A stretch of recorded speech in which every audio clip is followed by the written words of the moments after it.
Hai guys, perkenalkan nama saya Katarina Marisyambun dengan NPM 121552012400031. Saya dari Prodi Informatika Fakultas Ilmu Komputer Universitas Kristen Indonesia Maluku. Saya akan membawakan beberapa poin-poin dalam tugas interaksi manusia dan komputer, di mana membahas beberapa poin-poin yang ada.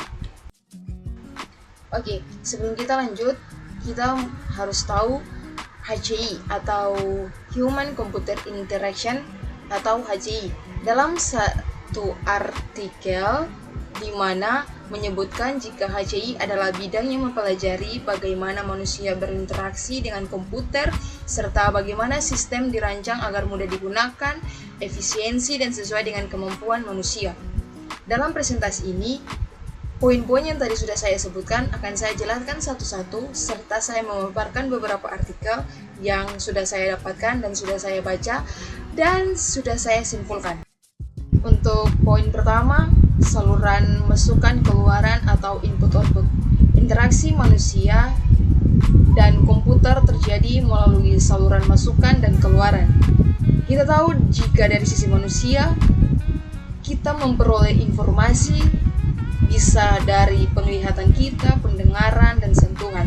Sedangkan untuk keluarannya, kita bisa bertindak seperti apa yang sudah terjadi dalam otak kita.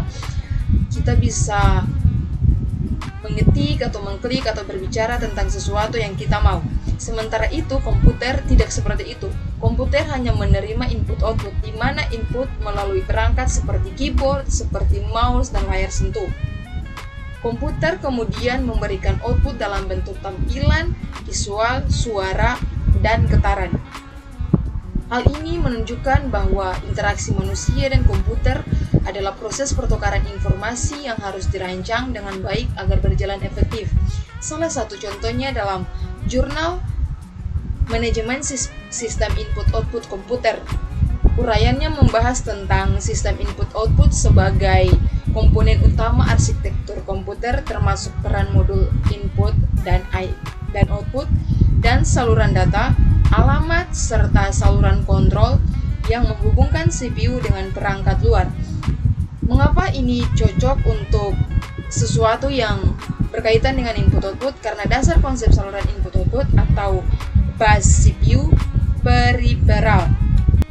Tadi disinggung tentang bus CPU peripheral, itu adalah salah satu bus yang disebut juga peripheral bus atau expansion bus, di mana pengertiannya sendiri adalah bagian dari sistem bus yang khusus menghubungkan CPU lewat chipset atau bridge ke perangkat, misalnya PC, USB, atau PCI. Poin yang kedua adalah perbandingan kecakapan manusia dan komputer. Kita tahu jika manusia dan komputer memiliki keunggulan masing-masing. Manusia unggul dalam hal kreativitas, intuisi, serta kemampuan memahami konteks dan emosi. Sebaliknya, komputer unggul dalam kecepatan perhitungan, akurasi, serta kemampuan menyimpan dan memproses data dalam jumlah besar. Karena itu, tujuan utama HCI adalah untuk menggabungkan kelebihan manusia dan komputer sehingga keduanya dapat saling melengkapi dalam menyelesaikan tugas. Ada terdapat dari salah satu artikel ringkas, jurnal ringkas tentang perbandingan kecakapan, di mana judul artikelnya adalah perbandingan kecakapan manusia dan komputer. Di mana dalam isi artikel tersebut membandingkan kemampuan manusia dan komputer dalam pengolahan informasi. Manusia unggul dalam estimasi, intuisi, kreativitas, pengambilan deterministik, sedangkan komputer unggul pada kalkulasi akurat, dedukasi logika, dan pengolahan data rutin. Di mana kita tahu jika manusia berperan penting dalam sesuatu yang bersifat nyata, tindakan kita, apapun yang kita lakukan, itu bersifat nyata, sedangkan komputer hanya menerima. Yang ketiga, otak manusia. Otak manusia adalah pusat pengolahan kognitif, terbagi menjadi area fungsional, korteks prefrontal untuk perencanaan dan keputusan, area Brocawen untuk bahasa, sistem limbik untuk emosi dan memori, serta batang otak untuk fungsi vital. Otak mengatur kognisi, pengenalan pembelajaran, dan perilaku yang krusial untuk HCI. Otak manusia berperan penting dalam proses interaksi. Dalam HCI terdapat 3 proses utama yang dilakukan oleh otak, yaitu persepsi, memori, dan pengambilan keputusan. Persepsi berkaitan dengan bagaimana manusia menerima informasi dari lingkungan. Memori digunakan untuk menyimpan, mengingat informasi, sedangkan pengambilan keputusan membantu manusia menentukan tindakan yang akan dilakukan. Oleh karena itu, sistem interaksi harus dirancang sesuai dengan cara kerja otak manusia agar mudah dipahami dan digunakan. Poin yang keempat adalah memori dalam Human Computer Interaction atau HCI. Memori manusia terbagi menjadi 3 jenis utama. Pertama, memori sensorik yang menyimpan informasi dalam waktu sangat singkat. Kedua, memori jangka pendek yang memiliki kapasitas terbatas, biasanya sekitar 5-7 informasi sekaligus. Ketiga, memori jangka panjang yang mampu menyimpan informasi dalam waktu lama. Dalam Human Computer Interaction atau HCI, desain antarmuka harus dipertimbangkan keterbatasan memori ini. Misalnya, tampilan yang sederhana membantu pengguna mengingat informasi dan penggunaan ikon yang familiar memudahkan pengenalan. Seperti sudah banyak yang terjadi. Contohnya, salah satu yang ada adalah ikon YouTube atau ikon WhatsApp yang ada di HP atau yang ada di Android kita masing-masing. Itu dapat membantu kita untuk lebih cepat mengingat akan ikon-ikon tersebut. Untuk kita tidak susah. Padahal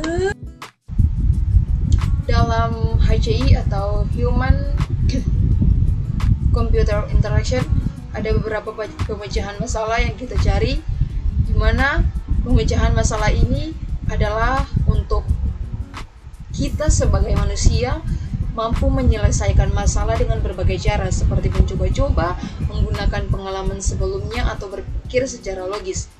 Dalam konteks HCI, sistem harus membantu pengguna menyelesaikan tugas dengan mudah dan efisiensi. Hal ini dapat dilakukan dengan menyediakan navigasi yang jelas, petunjuk informatis, serta fitur yang mendukung pengguna dalam mencapai tujuannya. Dengan demikian, pengguna tidak merasa kesulitan saat menggunakan sistem pemecahan masalah. Melibatkan identifikasi masalah, definisi dan representasi, formulasi strategi, dan pemantuan dan evaluasi. Teknik seperti ini inkubasi, di mana kita dapat memberi jeda sebentar untuk menghindari transfer negatif. Dalam Human Computer Interaksi atau HCI, komunikasi strategis untuk tingkatkan kinerja seperti menulis daripada berbicara.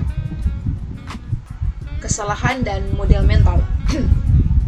Dalam sistem, kesalahan sering terjadi seperti salah klik atau salah memasukkan data. Kesalahan ini dapat dipengaruhi oleh model mental, yaitu cara pengguna memahami bagaimana suatu sistem bekerja. Jika desain sistem tidak sesuai dengan model mental pengguna, maka kemungkinan terjadinya kesalahan akan semakin besar. Oleh karena itu, penting bagi perancang sistem untuk menyesuaikan desain dengan ekspektasi pengguna, serta menyediakan fitur seperti konfirmasi atau unduh untuk mengurangi dampak kesalahan. Dengan kesalahan model mental ini sendiri, kita tahu jika pada dasarnya ada beberapa kecerobohan dari manusia yang sering terjadi dalam menginput sesuatu, menginput data, maka dengan adanya model mental ini dapat mengurangi kesalahan-kesalahan yang sering terjadi. Psikologi kognitif dan desain interaktif. Psikologi kognitif mempelajari bagaimana manusia berpikir, memahami, dan mengingat informasi. Dalam HCI, psikologi kognitif digunakan untuk merancang antarmuka yang mudah digunakan dan tidak membingungkan. Contohnya adalah penggunaan tombol yang jelas, warna yang konsisten, serta tata letak yang sederhana. Dengan menerapkan prinsip psikologi kognitif, desain interaksi dapat menjadi lebih efektif, efisien, dan nyaman bagi pengguna. Ya, poin ketujuh yang saya bahas tadi, pemahaman tentang kognisi manusia sangat penting dalam pengembangan sistem interaktif. Dengan mempertimbangkan cara manusia berpikir, mengingat, bertindak, kita dapat menciptakan teknologi yang lebih mudah digunakan dan sesuai dengan keputusan dan kebutuhan penggunaan. Itu saja beberapa poin yang tadi saya bahas. Terima kasih.